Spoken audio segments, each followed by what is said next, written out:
Hello दोस्तों, स्वागत है आपका एक नए क्लास में। आज हम लोग बात करने वाले हैं 11th क्लास का the portrait of lady chapter की समरी। बहुत ही आसान और बहुत ही इंटरेस्टिंग इसकी समरी है। आइए शुरू करते हैं। इसमें जो राइटर है वो बता रहा है अपनी दादी माँ के बारे में। एक्चुअल में पोर्ट्रेट का मतलब एक चित्र होता है दोस्तों, ठीक है। तो वो बताता है अपनी दादी माँ के बारे में कि वो देखने में बहुत बूढ़ी लगती हैं, ठीक है, और ऐसा लगता है कि आज से 20 साल पहले भी वो ऐसी ही थी और आज भी वैसी ही एज इट इज लगी हुई है, ठीक है। उसके बाद वो कहता है उनकी दीवार पे जो है एक चित्र टंगा हुआ है जो उनके दादाजी का है। लोग बताते हैं कि उनकी दादी जी किसी जमाने में बहुत सुंदर रही थी, लेकिन वो कहता है उन पे यकीन करना थोड़ा सा मुश्किल लग रहा है कि उनकी दादी जी सुंदर थी, ऐसा तो नहीं लगता है। उनकी शक्ल को देख के लगता है कि वो हमेशा ऐसी ही थी। और उनके जो दादाजी का फोटो था उस पर लगता था कि जो है बहुत बड़ी बड़ी दाढ़ी, ऐसा लगता था कि वो नाती पोते वाले तो थे, लेकिन लगता नहीं था कभी ये जवान रहे होंगे और कभी इनके भी लड़के या बीवी वगैरह रही होगी। तो ये सारी बातें वो बताता है। उसके बाद पता चलता है जो उसकी दादी माँ होती है उसके साथ में उसकी बहुत अच्छी दोस्ती होती है।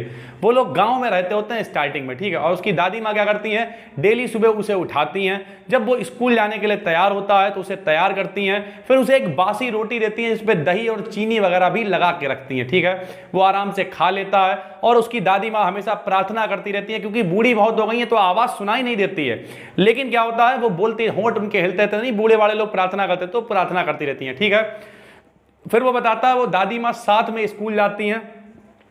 जब स्कूल जाती हैं तो वहां पर क्या होता है, रास्ते में बहुत सारे कुत्ते होते हैं मंदिर के बाहर, तो उनके लिए भी बासी रोटी लेके जाती हैं, ठीक है। फिर वो कहता है साथ साथ जाती, स्कूल के पड़ोस में ही एक मंदिर भी होता है, तो मंदिर में जो पुजारी जी होते हैं वो उसे वर्णमाला सिखाते हैं, प्रार्थना सिखाते हैं, और दादी माँ वहीं पे बैठ के धर्म ग्रंथ पढ़ती हैं।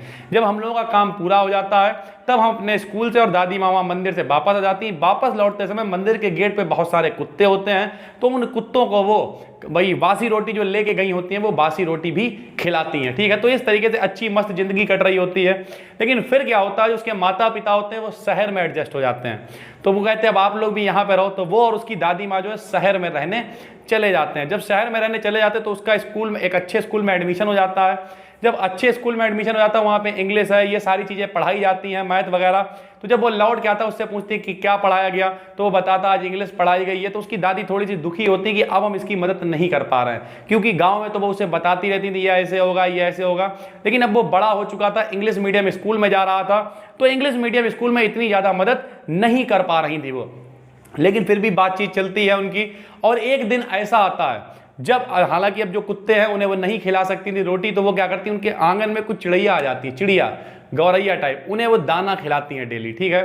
फिर क्या होता है, एक दिन पता चलता है कि लेखक बहुत बड़ा हो गया है और उसे पढ़ने के लिए विदेश जाना है। अब उसकी दादी माँ जो है वो बहुत ज़्यादा बूढ़ी थी, तो लेखक को लगता है कि ये बहुत ज़्यादा दुखी होंगी, लेकिन वो दुखी तो नहीं, दुख नहीं दिखाती हैं, बल्कि वही प्रार्थना करती रहती हैं। इससे पहले का एक इंसिडेंट वो बताता है कि जब वो अपनी दादी माँ उससे पूछती हैं उससे कि एक्चुअल में आप इस समय क्या पढ़ रहे हो, तो बताता है इसकी शिक्षा मिल रही है, जो पश्चिमी शिक्षा है वो मिल रही है, संगीत सीखने को मिल रहा है। तो उसकी दादी माँ बड़ी गुस्सा हो जाती है टाइप, क्योंकि उन्हें लगता है कि जो संगीत है वो भिखारियों के लिए, भिखारी बजा बजा के मांगते हैं, जो वैश्याएं हैं वो नाचती हैं उनके लिए है, शरीफ लोगों के लिए नहीं है। लेकिन वो कुछ कह नहीं पाती हैं, बस दुखी ही हो जाती हैं। और फाइनली वो दिन आता है जब उसे विदेश जाना पड़ता है पढ़ने के लिए। तो वो कहता है जब उसकी मम्मी उसकी जो दादी हैं वो आखिरी में यहाँ पे किस करती हैं, तो उसे लगता है कि ये आखिरी उनका फिजिकल जो टच है, क्योंकि दादी इतनी बीमार है, पता नहीं वो 5 साल बाद जब लौट के आएगा तो वो जिंदा होंगी या नहीं होंगी, ठीक है। तो वो ये सोच के चला जाता है। दादी रोती नहीं है, बस प्रार्थना करती रहती हैं, प्रार्थना करती रहती हैं। और अब उनके पास एक ही विकल्प था, पोता तो चला गया था, अब वो क्या करती हैं, सिर्फ चिड़ियों को दाना खिलाती हैं, ठीक है। फिर क्या होता है, जब वो 5 साल बाद लौट के आता है तो वो देखता है उसकी दादी अभी भी जिंदा और बिल्कुल वैसी ही दिख रही है जैसी पिछली 20 सालों में दिख रही थी। तो काफी खुश होता है, उनसे मिलता है, और इस समय भी वो अपनी खुशी नहीं व्यक्त करती हैं बल्कि सिर्फ प्रार्थना करती रहती हैं और बहुत ज़्यादा खुश होती हैं। अंदर से घर सब लोग जाते हैं। जाने के बाद में क्या होता है, उनकी थोड़ी सी तबीयत खराब होती है, बुखार आता है। और बुखार आने के बाद, हालांकि वो अपनी दादी से बहुत प्यार करता होता है, तो बुखार आता है, सब लोग क्या करते हैं, कहते हैं डॉक्टर को बुलाओ, ये है वो है, दुनिया भर की बातें। वो अपना माला लेती हैं और बस पढ़ती रहती हैं, मंत्र जो भी उनका है वो जपती रहती हैं और बताती हैं कि अब मेरा अंत समय आ गया है और अब हमें केवल भगवान को याद करना है, हमें किसी की आवश्यकता नहीं। अपने होंठ उनके धीरे धीरे प्रार्थना करते रहते हैं और चारपाई पे ही उनकी सांसें वगैरह रुक जाती हैं। तो लोग समझ जाते हैं कि इनकी डेथ हो गई है। परंपरा के रीति रिवाज के अनुसार चारपाई से उठा के उन्हें नीचे रख दिया जाता है और एक लाल कफन उन्हें उड़ा दिया जाता है, ठीक है।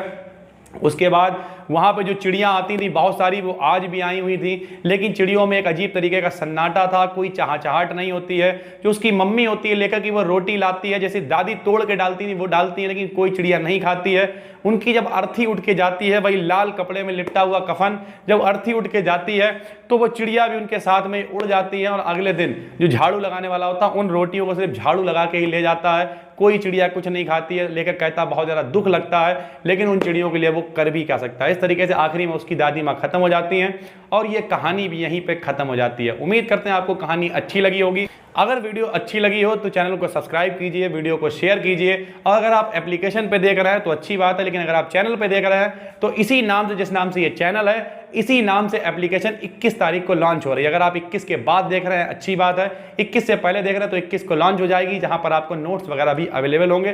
पूरा कोर्स कायदे से प्रोवाइड हो जाएगा 21 तारीख के बाद। ठीक है, हम मिलते हैं आपसे एक और वीडियो में, तब तक के लिए जय हिंद, जय भारत।